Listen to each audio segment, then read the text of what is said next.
കക്കഞ്ചിറ കൂട്ടായ്മയുടെ ആഭിമുഖ്യത്തിൽ സംഘടിപ്പിച്ച ഇഫ്താർ സംഗമം നാടിന്റെ ഒരുമയുടെ സാക്ഷ്യപത്രമായി മാറി. പ്രദേശത്തെ ജനപ്രതിനിധികൾ, പൗരപ്രമുഖർ എന്നിവർ ചടങ്ങിൽ പങ്കെടുത്തു. നോമ്പുതുറ വിരുന്നിനു പുറമെ മതസൗഹാർദ്ദം കാത്തുസൂക്ഷിക്കേണ്ടതിന്റെ പ്രാധാന്യത്തെക്കുറിച്ച് ചടങ്ങിൽ സംസാരിച്ചവർ ഊന്നിപ്പറഞ്ഞു. സാമൂഹിക സാംസ്കാരിക രംഗത്തെ പ്രമുഖരും നാട്ടുകാരും ഒത്തുചേർന്ന പരിപാടി സ്നേഹവിരുന്നായി മാറി. കൂട്ടായ്മയുടെ ഭാരവാഹികളായ ഫാസിൽ, ഫഹദ്, ഷാഹിദ്, കുട്ടൻ, ഷുക്കൂർ എന്നിവർ പരിപാടികൾക്ക് നേതൃത്വം നൽകി. വരും വർഷങ്ങളിലും ഇത്തരം സൗഹൃദ കൂട്ടായ്മകൾ തുടരുമെന്ന് ഭാരവാഹികൾ അറിയിച്ചു.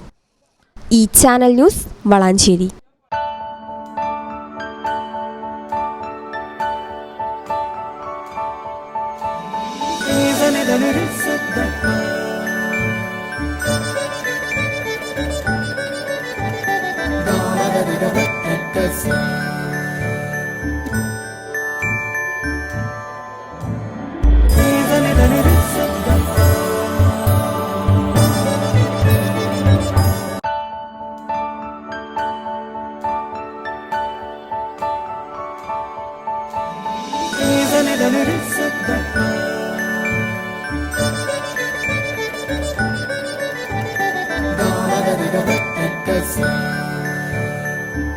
Qatar golden diamonds, Calicut road, Valanchery.